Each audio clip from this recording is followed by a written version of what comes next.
In this video, we will discuss normal distributions and how the 68, 95, 99.7 rule applies to a normal distribution. Data that is normally distributed when graphed looks like the graph you see here. It's a bell-shaped curve. Most of the data happens in the middle or around the mean. Some of the data is above the mean, and the further away you get from the mean, the less frequent the data is. Same thing when you move to the left. So the further away you get from the data as you get smaller, the less frequent that data is.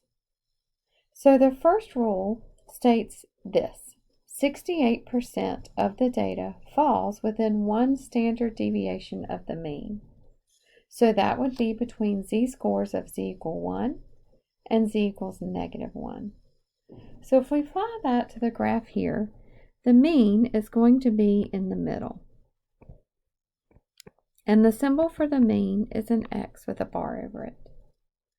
So the 68% rule says that 68% of the data will be between one standard deviation above.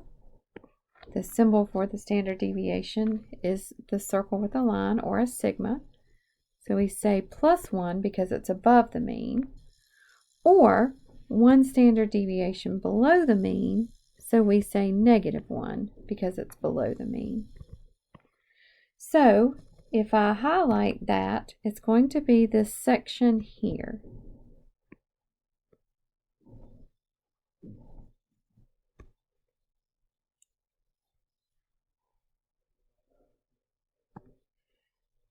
So 68% of the data is going to be from there to there, or this highlighted area.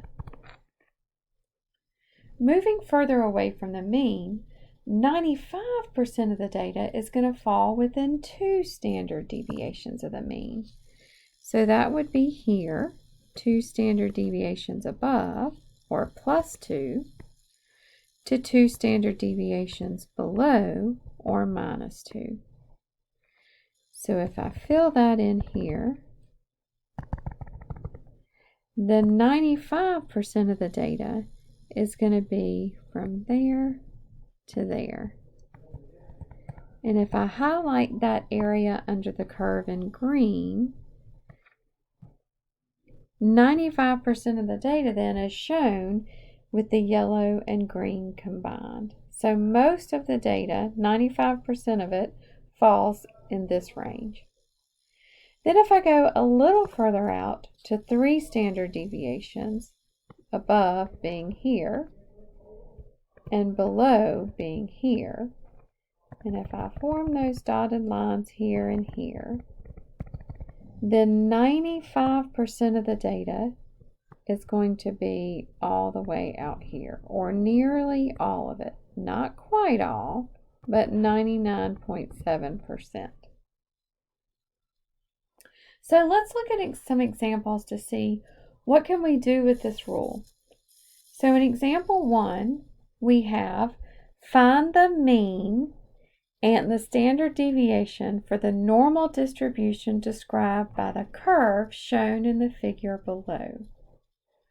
So here I have 50 at the first dotted line, so that's going to be one standard deviation below, or a z-score of -1. And 70 is one standard deviation above the mean. The mean's going to be in the middle. And we can eyeball this data, and I can tell you that the middle is going to be 60. So that's our mean. Okay? If you didn't know that, you could always find the average.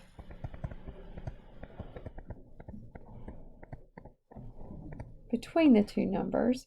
So 50 plus 70 divided by 2, 120 divided by 2, which is 60. So the mean of this data is 60. Now, if 68% of the data falls in here, then I know that 50 is one standard deviation below the mean, and 70 is 1 standard deviation above the mean. So I could find the standard deviation by subtracting the mean from one of those data points. So the standard deviation is going to be 10. Or we could do 60 minus 50, and it would also give us 10. So the standard deviation for this set of data is 10.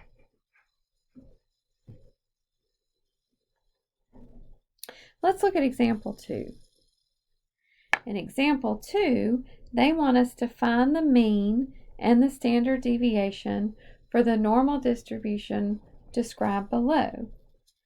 So instead of being 1 standard deviation above and below the mean, now we are 2 standard deviations. This is a +2 and this is a -2, or 2 standard deviations above and 2 standard deviations below. So first of all, what's our mean going to be? Well, our mean is going to be in the middle.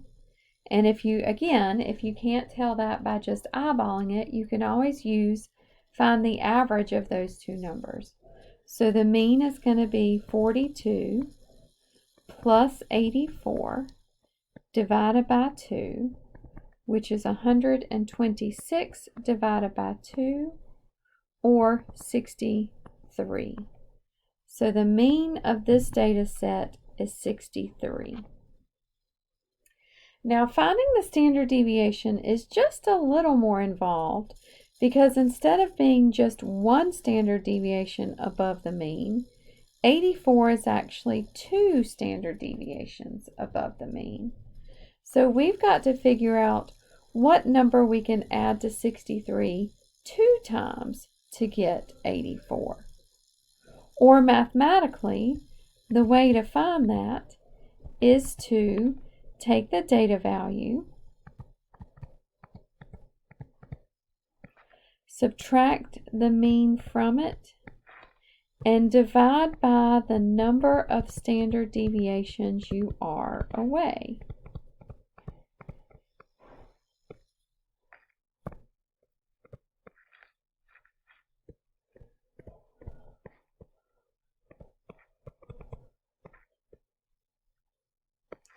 So for this problem, the data value is 84.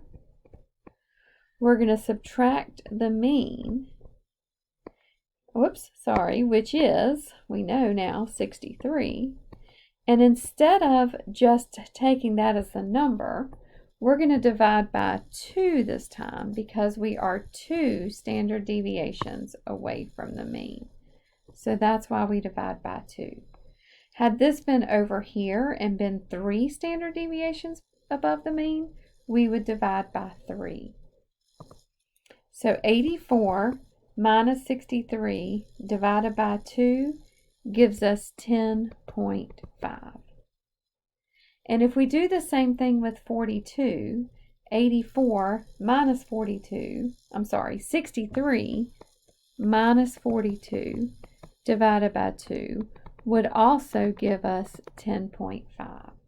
So our standard deviation this time is 10.5. So 63 plus 1 standard deviation would put us at 73.5. And then if we add another standard deviation, it would put us at 84. Let's move on. So in number 3, here's our problem. What we are dealing with here are SAT scores that have a normal distribution with a mean of 500 and a standard deviation of 100. So in this problem, we are given the mean and the standard deviation, so we can label the graph with those components. So 500 again is going to go in the middle, so that's the mean, which is 500. 1 standard deviation above the mean is going to be 600. And for every standard deviation we are above, we can add 100.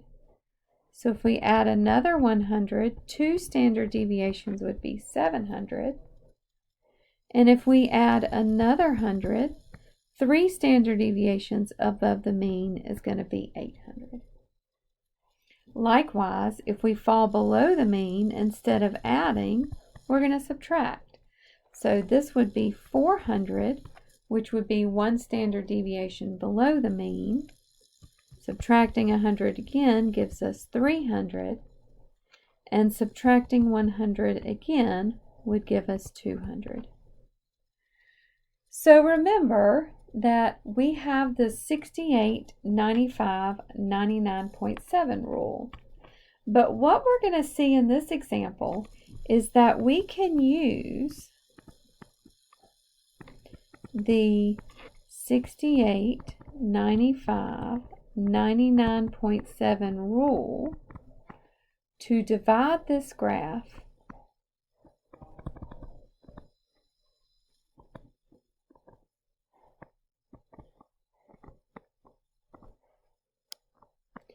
in many different ways.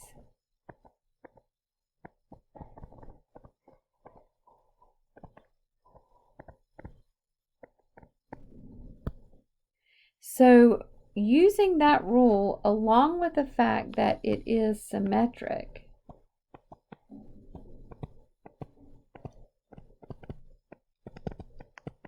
being the same on both sides, we can divide this in other ways.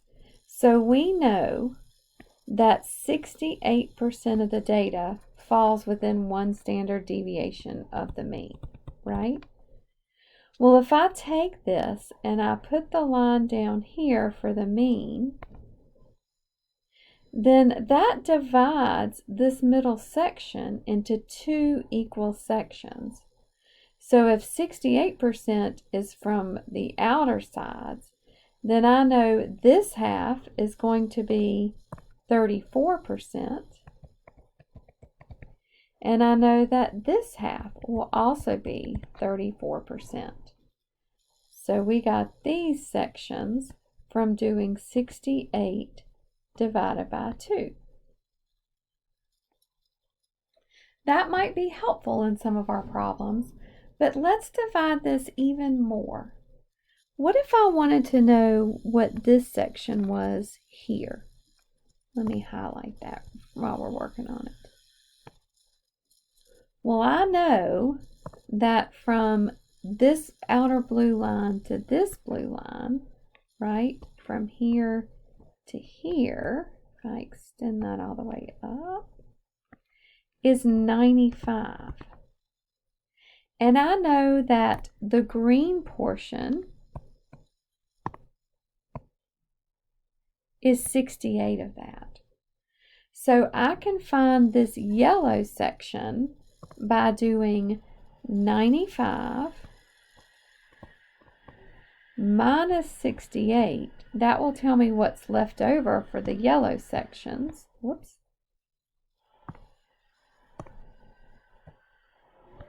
But then remember, half of it's here and half of it's here, so I would have to divide that by 2.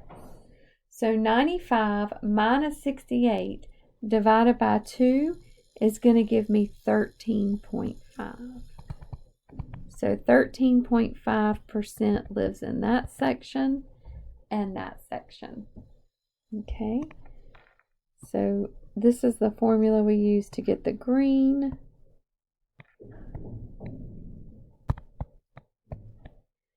And this is the formula we use to get the yellow.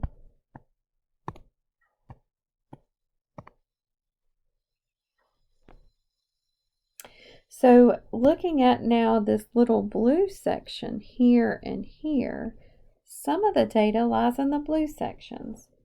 So remember that we have 99.7 that goes from here to here. So one way to get the blue section is to do 99.7 minus 95 and divide that by 2.